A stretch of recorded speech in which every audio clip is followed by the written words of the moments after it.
Thank you very much, Chau, and good morning, everybody. It's a fantastic turnout this morning, so that shows a couple of things. First of all, that everybody's probably more excited about bad news than good news, and so they've come along to hear some of that this morning, but it also shows that we're going to have to look at getting a larger venue for the next presentation.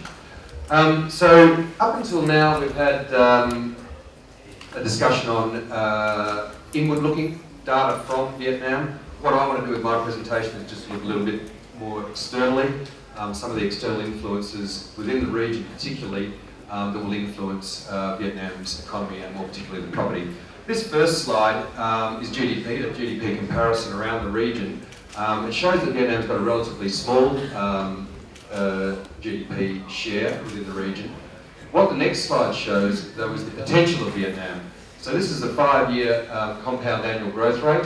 And this shows Vietnam is the third highest within the region. So that means we have a very strong amount of potential for growth over the near term. Moving through, the next slide covers markets, office markets in particular, shows that the office markets vary significantly across the region, both in their size and their rents. One of the things that I'm always focusing on here is the, it's actually not shown there, that slide hasn't shown up very well, but Ho Chi Minh and Hanoi's rents are somewhere just below $50 a metre, which both Taipei, Jakarta, Kuala Lumpur, all of our peer comparisons have very similar rental levels. So it shows that perhaps some pressure on Hanoi and Ho Chi Minh City office rentals could come.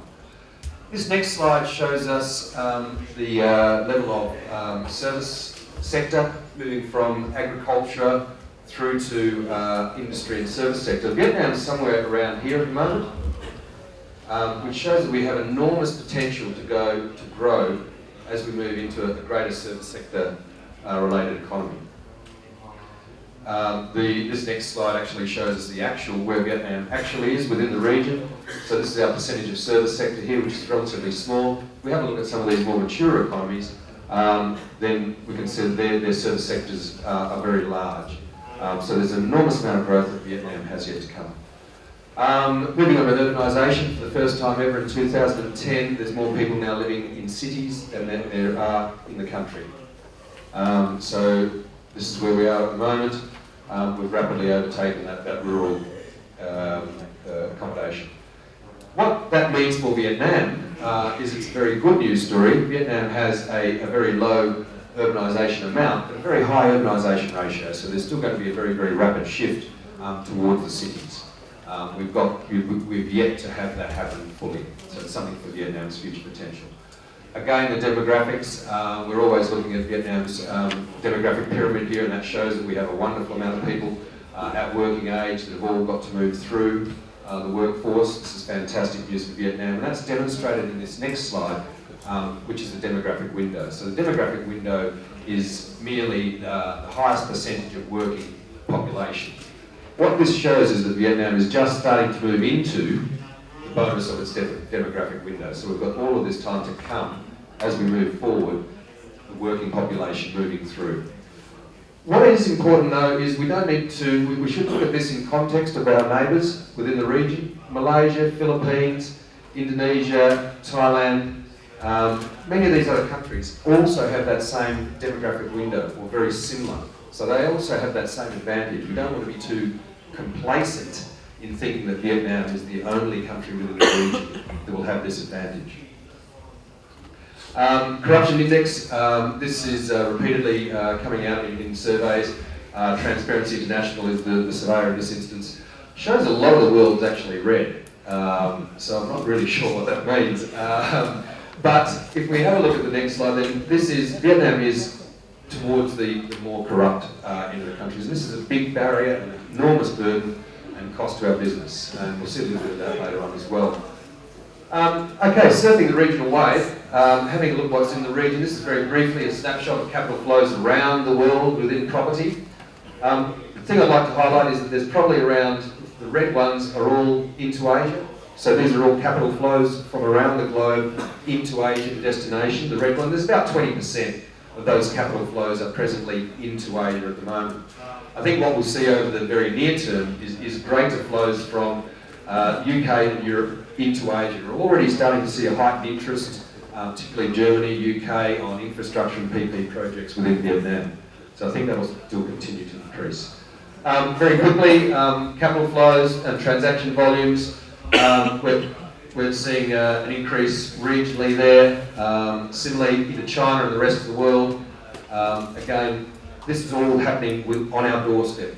So China is now legitimately a major force within the real estate capital transactions.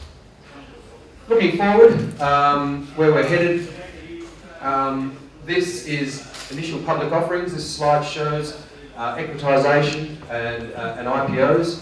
The traditional markets of the US and the UK were the homes of most IPOs in the past. What we now very clearly see is right on our doorstep. This is now almost double the amount of IPOs occurring in China than they are in those traditional markets. So this is all happening right near us and as part of our regional capital flows. Getting towards the end, this is Grant Thornton's survey of private equity. This is specifically Q2 into Vietnam. What I'd like to highlight here, probably not so much each of the categories, but look at this. Q2, there's been significant changes in private equity investors' attitudes within Vietnam. The one I'd like to highlight the most, probably, this one here. Vietnam's fallen 22% as a more attractive investment destination than our peer groups. So that means that private equity investors are starting to consider alternate destinations perhaps as more attractive than Vietnam once was in Q2. Obviously, we're hoping that that'll turn around as the survey continues, but that's one of the more important outcomes. Other ones are, look, the cost of debt. This is a cost of debt. Private investors have already factored that in, and they don't consider that's a major obstacle. That's external observation. And again, here's the largest obstacle for private equity, it's corruption. Continuing on, foreign direct investment, very clearly one of the prime drivers of property. Within Vietnam, we all know that foreign direct investment has reduced significantly the first half of 2011, but it's gone missing for property. It's just not there at all. And that's not a surprise. A lot of foreign direct investors would be waiting to see what happens and positioning themselves for the uptick when that comes. So moving along, first of all, this is just some questions to be aware of. We think that there's possibly, in the residential markets, there might be some demand build-up. It's pretty flat at the moment. I think everybody in the room has acknowledged that at the moment there's not much going on out there. We think there might be a little bit of a demand build-up, so when things tick along, they might start very quickly. At the moment, there's probably around a natural demand of around 60,000 dwellings required in Hanoi each year. We've got probably around 15,000 being supplied to the market. The one I'm really highlighting here is our peers within the region have retail offerings of 0.3 to 0.7 square metre per capita. Vietnam only has 0.07 per square metre per capita. So we have a long way to go with our retail growth and the evolution of the retail formatting within Vietnam presently. And then the last one is just from the agricultural side, and that's where to next. That's just a bit of a devil's advocate question. Where will that go? We can see tremendous growth in agriculture. It's a very important part of this economy, but I'd like to know how that's going to flow through to the property side as well.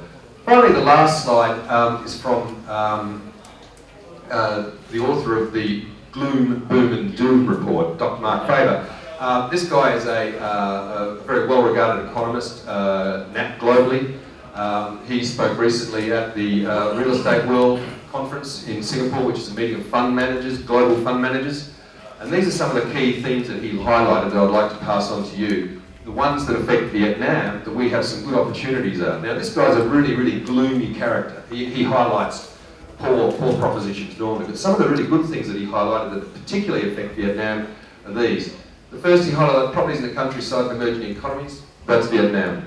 Asia equities, not so much local brands, not so much commodities, not so much, but agricultural commodities.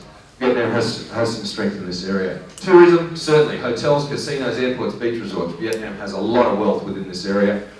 Financial services, our financial services sector is still very young. We've got a lot of growth to go. We've hardly got any REITs at all established in Vietnam. Infrastructure, look, this is a complaint everywhere all over the earth, so we shouldn't think that we're the only people in Vietnam with infrastructure concerns. Certainly it's a concern globally. Asian modern art, well, I'm not really sure what he's He's referring to wildcard, I think. Plantations and farmland, again, that agricultural side coming through, quite a strong theme as we emerge. And then the frontier economies, and Vietnam gets a mention there as well. So I think, you know, from a global perspective, from external investors and what the perception is of Vietnam from the external environment, I think it's generally quite positive at a macro level. There are concerns as we move through, particularly on the corruption on the other side, foreign direct investment, etc. More specifically, but generally, Vietnam is still viewed as a favourable investment destination. So that concludes our presentations this morning. I think there has been some paper provided if you'd like to have some questions and answers. If you wouldn't mind writing your questions down on the paper, and one of our ladies will come through and collect those questions from you now, and then we can answer them for you. So once again, thank you very much for your attendance this morning. I hope that we have been able to generate some insights for you. We look forward to your questions now. Those questions can of course be to the panel, the speakers that we have here as well.